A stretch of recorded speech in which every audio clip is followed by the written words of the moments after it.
Salut tout le monde, on démarre cette revue de presse avec le Paris Saint-Germain. Coup de génie, titre l'équipe. Mené 1-0 par Aston Villa, le PSG a renversé la situation grâce à deux bijoux signés Désiré Doué et Gvircha Kvaratskhelia avant de creuser l'écart en fin de match par Nuno Mendes. Malgré une large domination, les Parisiens ont dû faire preuve de patience face à un bloc compact. Luis Enrique a été récompensé de ses choix tactiques, notamment en laissant Barcola sur le banc. Paris Aston Villa, peut-on lire dans le Parisien.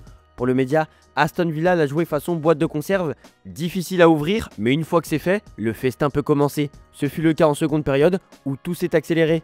Et si le PSG a encore une fois montré sa force collective, c'est surtout grâce à ces deux artistes du soir, Désiré Doué et Gvircha Kvaratskhelia.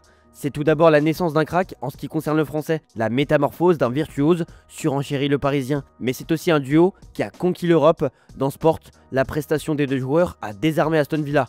Dans le Mundo Deportivo, Kvaradona prend le relais de Mbappé. Mbappé ne manque à personne, écrit le journal espagnol. Enfin, dans la Gazzetta dello Sport, Kvara, Doué et Mendes ont été les bourreaux des Villans ce soir. En Angleterre, il y a forcément des regrets pour cette défaite. Villa frappé par un coup tardif, titre le Daily Express. Le but de Nuno Mendes a complètement changé la donne pour le match retour.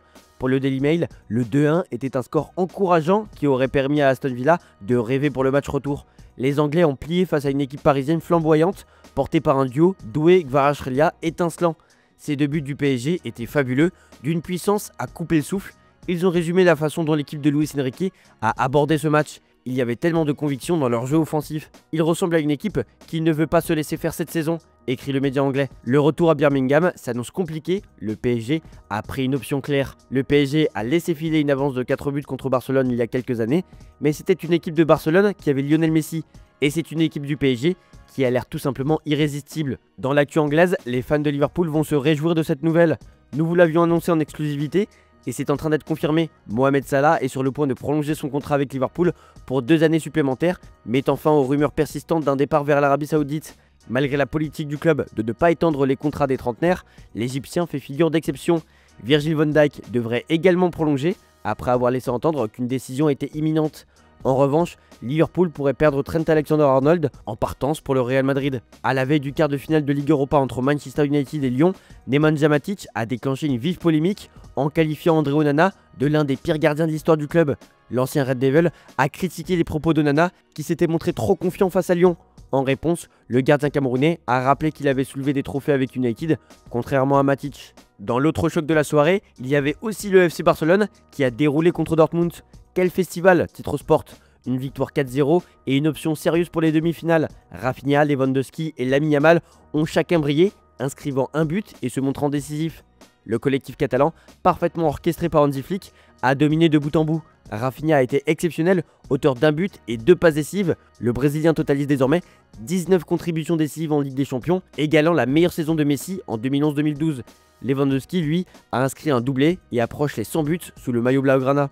Dans Sport, on parle de l'ennemi du Barça, le Real Madrid, et c'est pas la fête. Madrid traverse une crise profonde, aggravée par une tension entre Mbappé et Vinicius. Selon Peja Mijatovic, l'ancien joueur affirme que Vinicius hésite à briller depuis l'arrivée de Mbappé, ce qui affecte ses performances. Il critique aussi Ancelotti pour sa gestion du vestiaire, jugé trop laxiste. Même les supporters semblent résignés. C'est le chaos blanc. La défaite 3-0 contre Arsenal a provoqué un large mécontentement au sein du Madridismo qui critique Ancelotti pour ses choix tactiques, notamment ses 3 changements limités. Les joueurs sont également pointés du doigt pour leur manque d'engagement et d'agressivité après avoir encaissé les buts.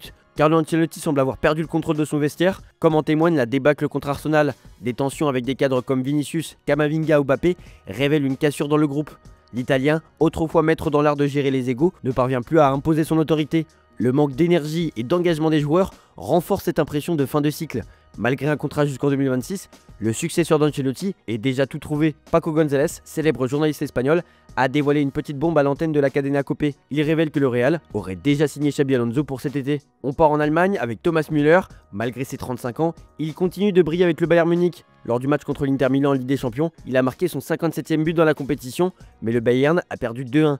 Malgré son départ qui a été officialisé, il a exprimé sa volonté de se concentrer sur les matchs à venir, notamment le retour contre l'Inter, et a montré qu'il était toujours un joueur clé. Dans la Zeitung, on parle aussi de l'échec Harry Kane avec des conséquences. L'attaquant du Bayern a frappé le poteau contre l'Inter.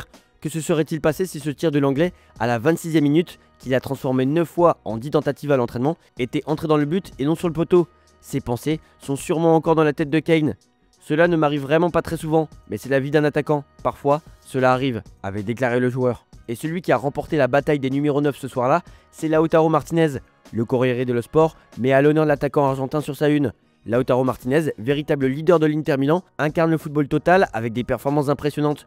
Sous l'égide de l'entraîneur Inzaghi, il joue un rôle clé dans le jeu collectif de l'équipe, marque des buts décisifs, notamment en Ligue des Champions. Son leadership sur le terrain, son travail acharné et sa polyvalence en font un candidat mérité pour des distinctions comme le Ballon d'Or. Malgré son rôle souvent discret en comparaison d'autres stars comme Haaland, Lautaro Martinez continue de grandir et de marquer l'histoire de l'Inter avec un objectif en tête, revenir à Munich et rectifier l'échec de la finale à Istanbul. Voilà, c'est tout pour aujourd'hui. Bonne journée à tous, merci pour votre fidélité et on se retrouve en fin d'après-midi pour le JT Foot Mercato.